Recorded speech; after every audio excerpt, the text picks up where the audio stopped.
live from the National News Studio, Sri Lanka.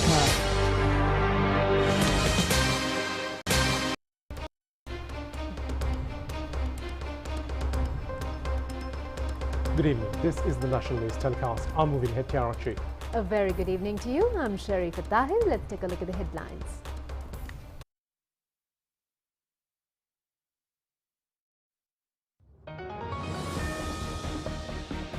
The President says that a river to Jaffna project will be implemented soon to provide a lasting solution for the water shortage in the north. IMF stresses the importance of sustaining Sri Lanka's reform efforts to ensure long-term stability. Venerable Galaboda Nani passes away, the final rites to be held on the 5th of this month under state patronage. A 3,000 rupees interim allowance to be paid to pensioners from next month. 14 candidates make deposits for the presidential election. Minister Ali Sabri says that Sri Lanka is ready to face the crisis in the Middle East. He wants Sri Lankans to avoid travel to Lebanon. Sathosa reduces prices of 8 consumer goods. Curfew in Kano region in Nigeria. National television to telecast Tarush Kararatna's preliminary heat at Olympics tonight.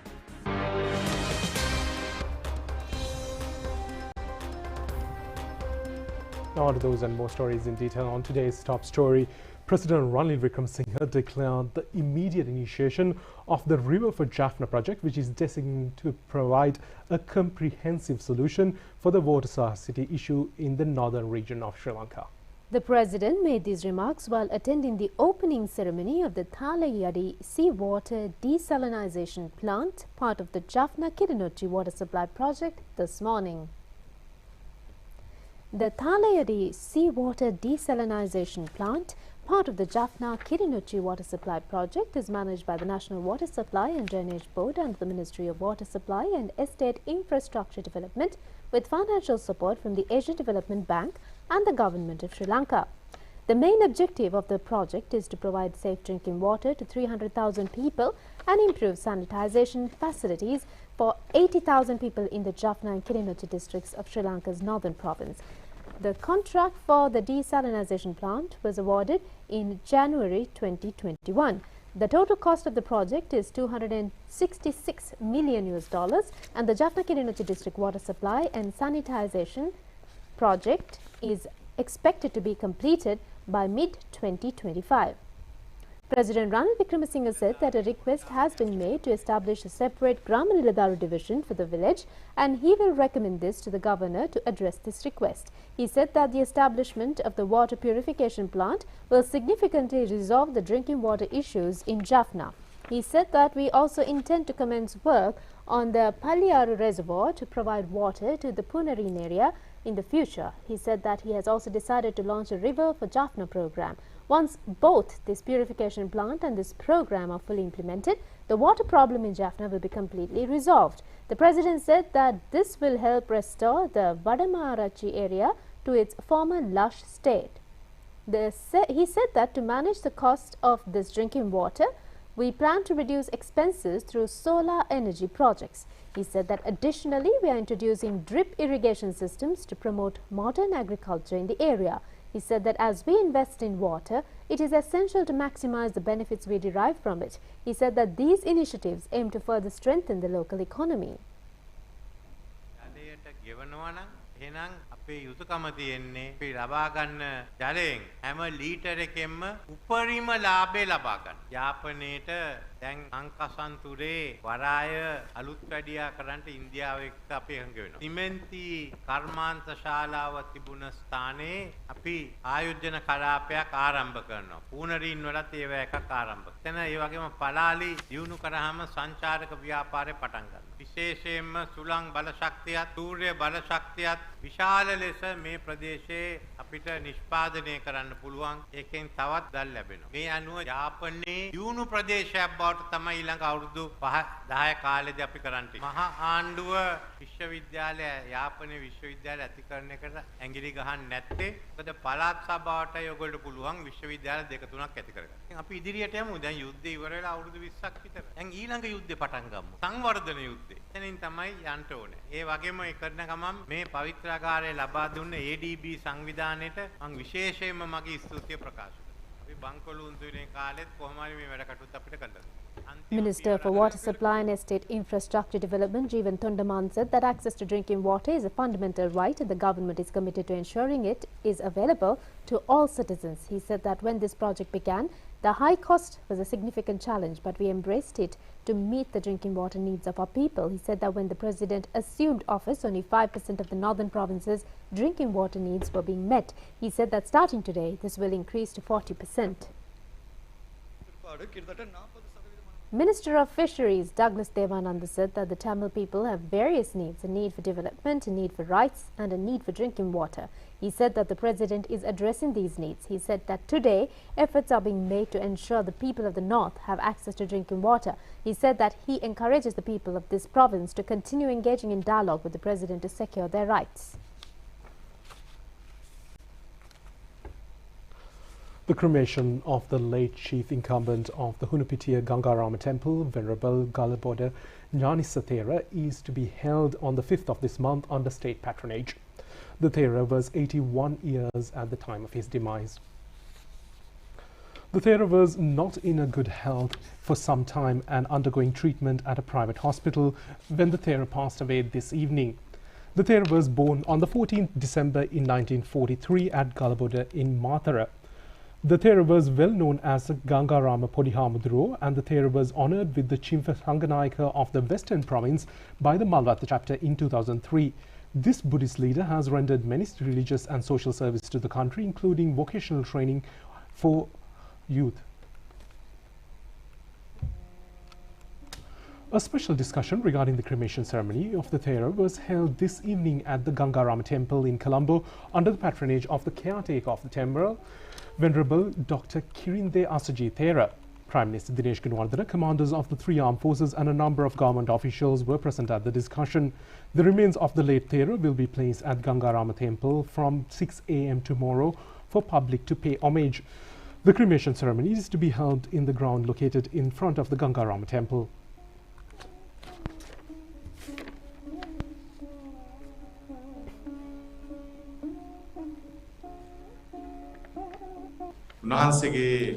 Caretaker of the Hunupitiya Gangarama temple, Venerable Dr. Kirinde Asaji Thera, said the remains of the late Thera are to be brought to Gangarama temple by 6 a.m. tomorrow.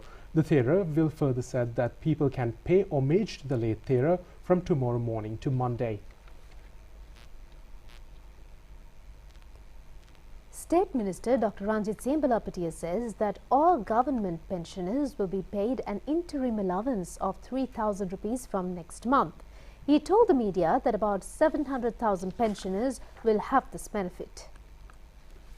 State Minister Dr. Ranjit Sembalapatia said that the President has appointed a committee to find proper solutions for the salary anomalies, pension anomalies and all other employment-related problems. The committee, headed by the President's Secretary, is now entertaining views and opinions of all relevant stakeholders to find sustainable solutions.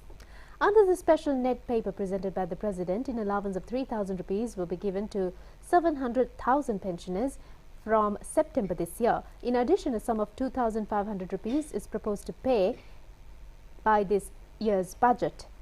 Accordingly, pensioners will receive 5,500 additional allowances. The Treasury has to bear an additional cost of 8.4 billion rupees to pay this allowance. However, the government is ready to provide funds in response to the President's special cabinet paper.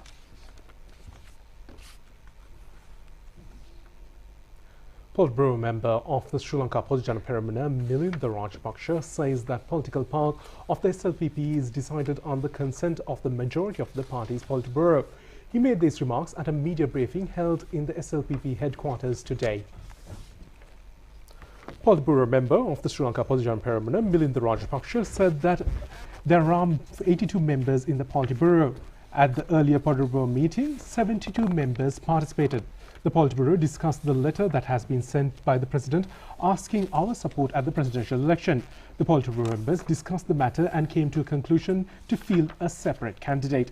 Except 11 members, majority of the Politburo took this decision thinking the identity and the value of the party. Therefore, we have decided to field our own candidate to the election under the Lotus Bud symbol. Elections Commissioner Saman Sri Ratnayaka says that some ideas posted through social media regarding the presidential election are false. The Commission has issued a Gazette notification with regard to the election. He said that if any element spreads false information through social media regarding the election, legal actions will be taken against them.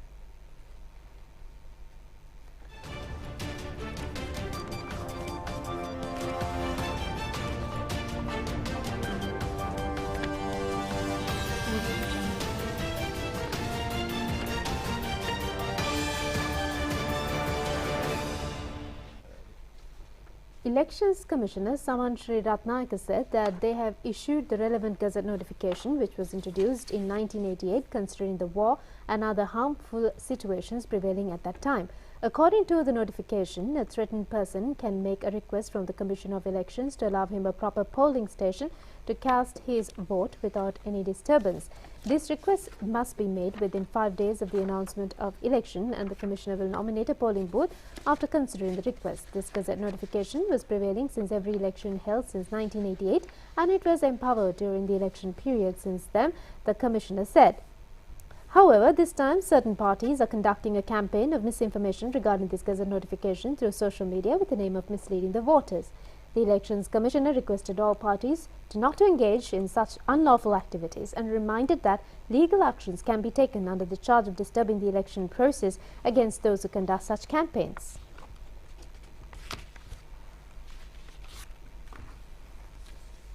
Kegal District Balamandale, a meeting of the Sri Lanka Pojaram was held today under the patronage of parliamentarian Kanaka Herat. At this meeting, they decided to extend their support to President Ranil Wickremesinghe at the presidential election. Parliamentarian Kanaka Herat said that all who have gathered here today are councillors representing the SLPP. They have decided to extend the support to President Ranil Wickremesinghe as the political representative of the Rambukana electorate unanimously decided to support the president.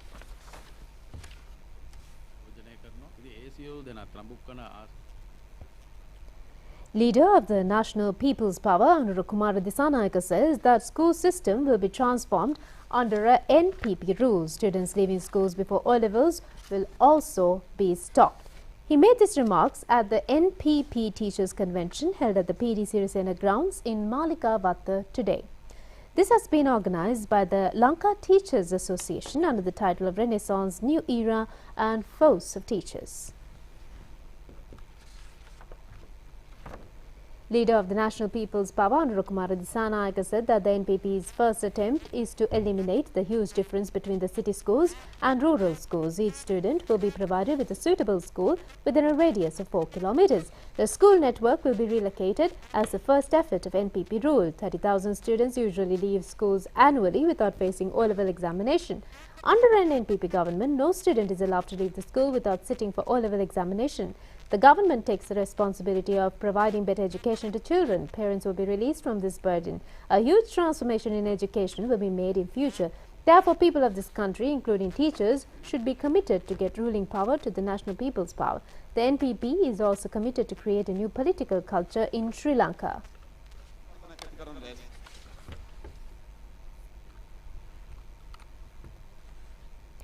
The Institute of Industrial Professionals of Sri Lanka was officially established in Colombo yesterday under the patronage of Minister Dr. Ramesh Pathirana. It is functioning under the Ministry of Industries with the aim of developing the industrial sector in the country. This professional institute will look into enhancing knowledge, experience and skills needed to revitalize the industrial sector.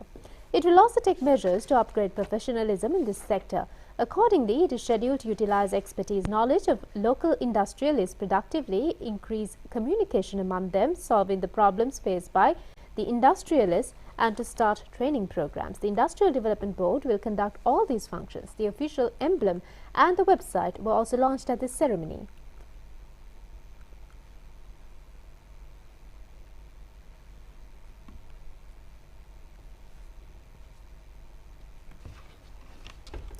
Minister Dr. Ramesh Pathirana said that before this decision is taken, they inquired the views of the party members and Pradesh Sabha councillors. Majority of them wanted to extend their support to the president. If the people's view in this connection is considered, we can understand the majority's aim. However, the village level representatives are able to take their own decision. The minister further said that it is better for the future of Namal Rajapaksa's politics to not field a candidate. Minister Ali Sabri said that the President Ranil Wickremesinghe's decision to set up 3 special committees as a proactive measure to address potential crises in the Middle East is timely. The minister highlighted that while international events are uncontrollable, waiting for a country to collapse is not an option. He assured that steps have been taken to handle any emerging situation. He made these remarks at a press conference today at the Presidential Media Center. This was themed "A Collective Path to a Stable Country." As you all know, Sri Lanka underwent a terrible economic crisis 2 years ago. Today, 2 years down the line, not that we are totally out of the wood, but everyone, unless anyone is who cast, will agree that we have made great progress when it comes to ensuring the continuous supply of essentials, resurrecting the Sri Lankan tourism, getting the dollar under control, and in fact getting an appreciation of about 20%, and also controlling the inflation, and also increasing our debt, increasing our reserves, as well as tackling the debt in a manner which would ultimately give us about $17 billion worth of savings, which include $8 billion worth of foreign currency savings. So we have achieved some sort of a normalcy. In doing so, the foreign policy played a massive role. That's what I want to discuss with you. That is because for us to go and approach IMF, when your country is declared unable to pay foreign loans or any portion of your loans, it requires those countries to give you an assurance saying that they will bona fide discuss with us a debt restructuring plan. If they don't give that, IMF will not release the tranche. So it was a massive task for us to receive that assurances from a wide variety of countries which have different economic practices, from India to China, from Japan to USA, from Eastern European countries to the Middle Eastern countries. We got all of them to come on board, 17 of them. So I'm glad by last May 2023, last March, we got the approval and the consent letters from all the 17 countries. Some of the countries, we just gave them a 1 week notice. For example, we have negotiated with the Paris Club and the big 3 players, China, India, and Japan. Last week, I was told there are 3 more countries who have to give their, 4 more countries, they have to give their clearances. Those countries were Saudi Arabia, Iran, Pakistan, amounts were small comparatively, and Kuwait. But I must say, within 1 week after contacting them, they all gave their assurances. As a result of which, we got all the assurances of all the 17 countries. That is how the first tranche was released. So it is very, very important for us to get that assurances. And the foreign policy played a massive role. And that was, at that point in time, we had some challenges with the Muslim world, you all know, unfortunately post-COVID cremation. And we also had a difficult relationship with Japan because of one-sided termination of the LRT. So, but because the President gave that leadership and gave those direction, I was able to go and converse with all of them. And in fact, all those countries not only supported, they went out of the way to help us. For example, Japan led the OCC, that is Overseas Creditor Committee of our creditors. Japan, France, and India came together, coming out with that architecture and helping us that. To the credit of the Chinese, they matched everything what the others proposed. We are extremely grateful for that. People never expected that we could ever get that. But whatever the OCC suggested, whatever the Paris Club suggested, Chinese institutions also matched those. So that's how we could get a uniformed structure for a debt restructuring. Now, 1 year down the line, you know, now we have been able to conclude the entirety of the debt restructuring with the bilateral creditors. That's been 17 countries. And I'm glad to say that all of them have fully backed us and supported us. and concluded it. That's how some of the projects are beginning. For example, Japanese projects, 13 projects which are suspended, which probably is a worth of about 1.1 billion US dollars, are restarting. So things are going on the right direction, because I want, as the foreign minister, I want to say that the foreign policy and the foreign policy direction of His Excellency the President of friendship to all and enmity to none had really helped us.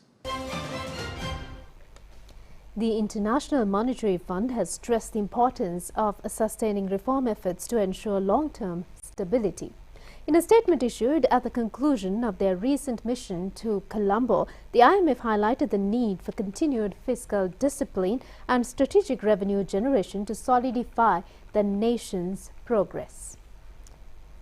The IMF underscored the necessity of raising fiscal revenues as part of the 2025 budget, which is pivotal to achieving a primary balance target of 2.3% of GDP, a key metric for restoring debt sustainability. Among the measures proposed is the planned relaxation of import restrictions on motor vehicles, which is expected to bolster revenue collection in the upcoming year. In addition to easing import restrictions, the IMF advised the Sri Lankan government to implement tax administration reforms, including the establishment of a functional VAT refund system for exporters by April 2025. These steps are seen as vital for improving tax compliance and securing a more predictable and transparent fiscal environment. The IMF also cautioned against introducing new tax exemptions, which could lead to corruption risks and revenue leakages, thereby undermining fiscal stability. They emphasized the importance of maintaining energy prices at cost recovery levels to avoid additional fiscal burdens. 3 more candidates today placed their deposits for the presidential election. Accordingly, 13 candidates are at the presidential race so far. Leader of the Janaset Peramuna, Venerable Bathramulle Seelaratnathera, placed his deposit today as a candidate. Leader of the Janaset Peramuna, Venerable Bathramulle Seelaratnathera, said that there will be tough competition for the presidential election this year. The Thera said when he is selected, he will show his concept to build the country.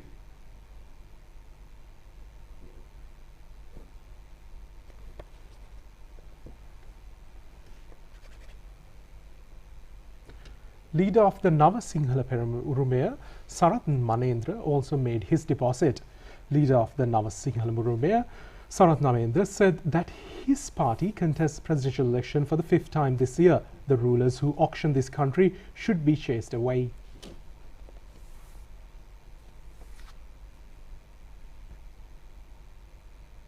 Venerable Akmiwan Dayaratnathera of the Lanka Janata Party placed his deposit as an independent candidate. Lawyer Sanjeev Kumara placed deposit today on the behalf of the Venerable Thera. Lawyer Sanjeev Kumara said the people of the country at this juncture are interested in an independent candidate rather than a political party candidate. Therefore, Venerable Akmiwan Dayaratnathera has decided to contest as an independent candidate. K. Ananda Kularatne will also contest the election. A representative placed the deposit on his behalf. Meanwhile, a discussion was held between the Election Commission and the senior GIGs today regarding the security measures of the presidential election.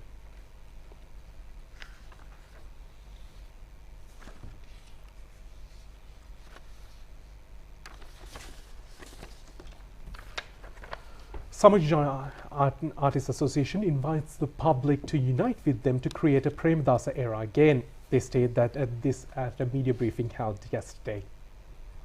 Singer and TV presenter Peshal Manoj said that Sajid Premadasa is a relatively young candidate among the other candidates. He is not an opportunist.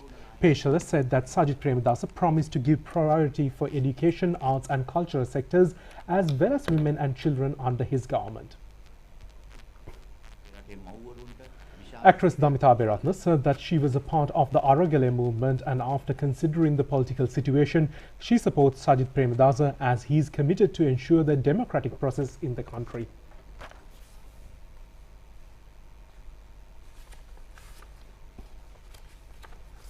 Minister Manusha Nanekara says that the President has appointed a committee to discuss the matters relating to the Sri Lankan migrant workers in the Middle East. He made these remarks at a press briefing held in Colombo.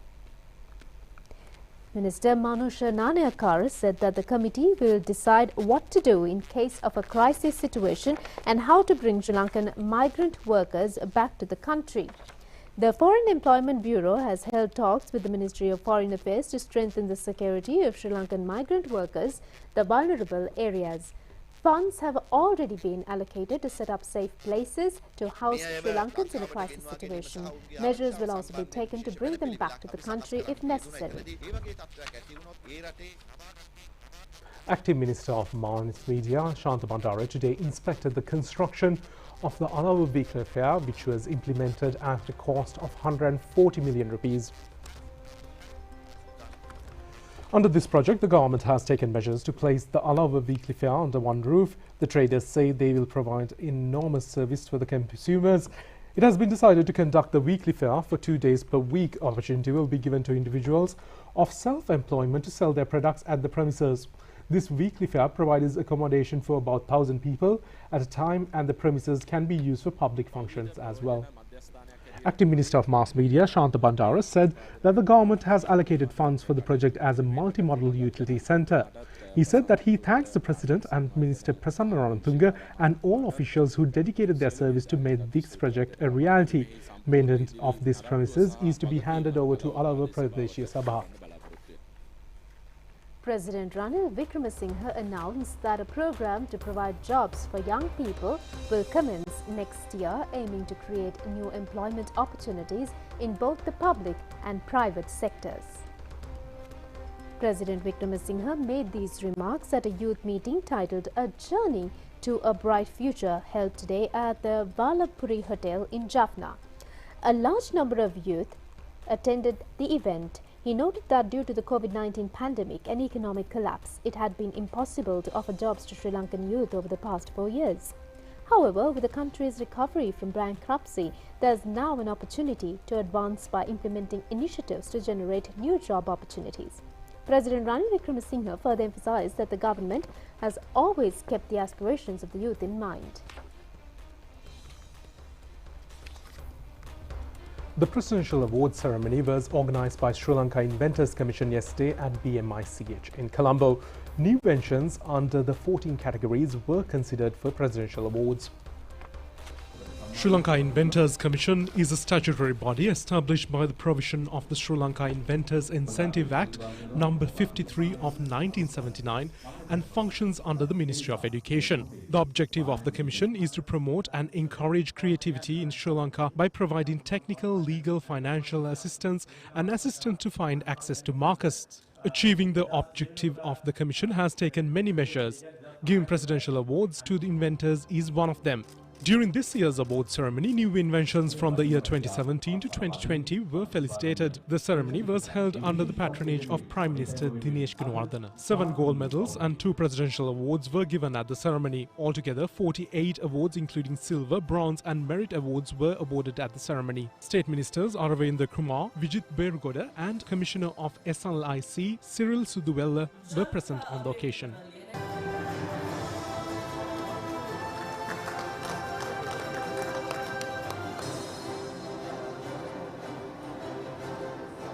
Peramuna වෙදිකාරලගේ Jayantha Rajapaksa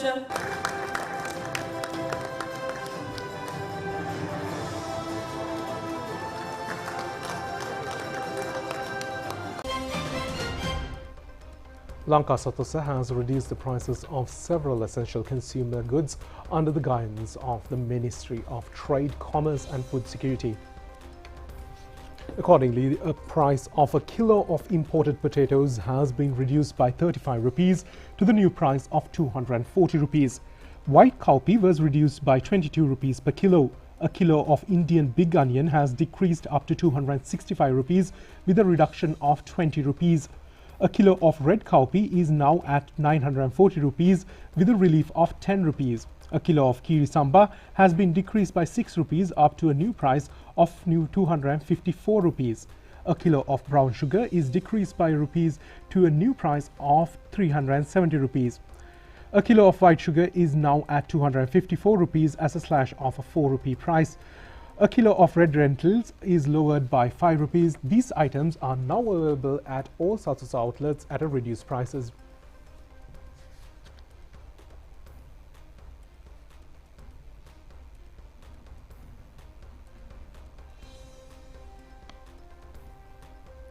A special meeting to express support to President Ranil Wickremesinghe was held today at the Sirikota UNP headquarters. About 100 persons representing political parties, civil organizations, trade unions and allied organizations were present at this meeting. It was held under the aegis of Director General of President's Political Affairs, Shamal Senarat.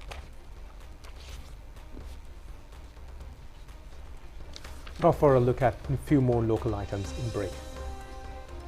The Supreme Court issued an interim order today preventing the decision taken by Cabinet to offer provisions of electronic visa services to foreign companies. The Supreme Court ordered the respondent to follow the terms and conditions mentioned in the agreement when it was signed last year without any altercation.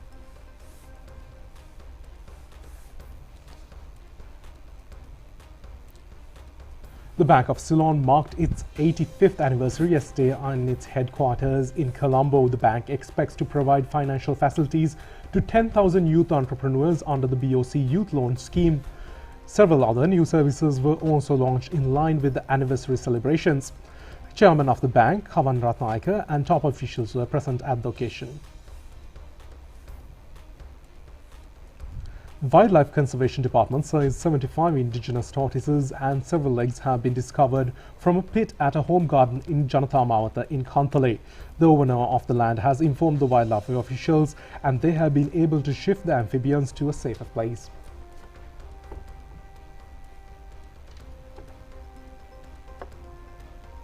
We'll be back with foreign news after a short break.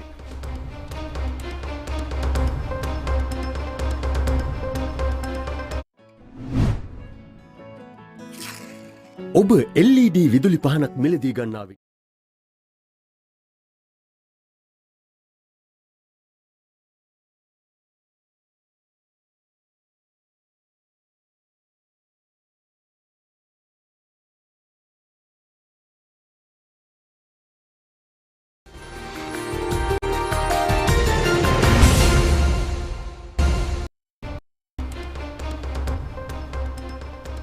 Moving on to foreign news now, millions of residents in northern Nigeria have been placed under 24-hour curfew amid nationwide protest against the high cost of living.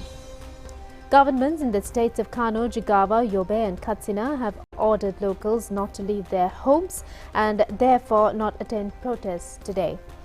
The authorities say the curfew is necessary because hoodlums have hijacked the protests in order to loot and vandalize properties. There is a heavy security presence around the country with 9 more days of rage scheduled by the movement's organizers. On the first day, demonstrations in the northern city of Kano drew the largest crowds. Police fired live bullets and tear gas and sprayed hot water to try and disperse thousands of demonstrators. 3 people were shot dead and many others were injured.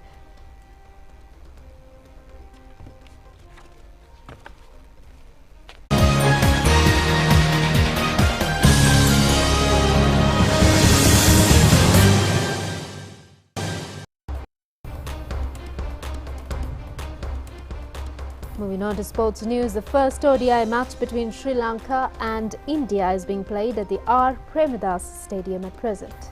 Batting first, Sri Lanka scored 230 runs for 8 wickets in their 50 overs. In reply, India aced 205 runs for 7 wickets at 43 overs short while ago. Sri Lanka won the toss and decided to bat first. Pathum Nissanka and Avishka Fernando opened the Sri Lankan innings. Avishka was out for 1 run. Pathum Nissanka scored his 14th half-century today. Dunit Velalage scored 67 runs not out. This is his first ODI half-century. He hit 7 boundaries and 2 sixes.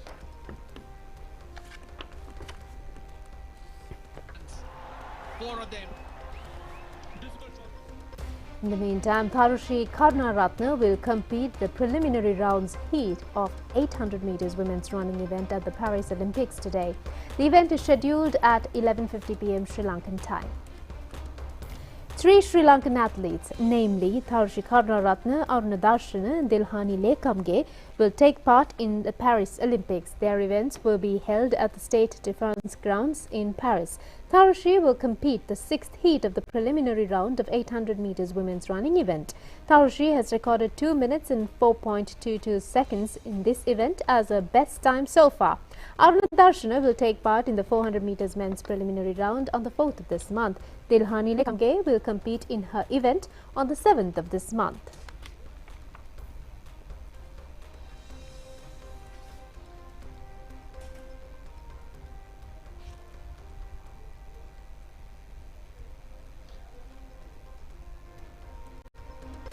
That's it for tonight's English News Telecast. Thank you for joining us. Good night. Good night.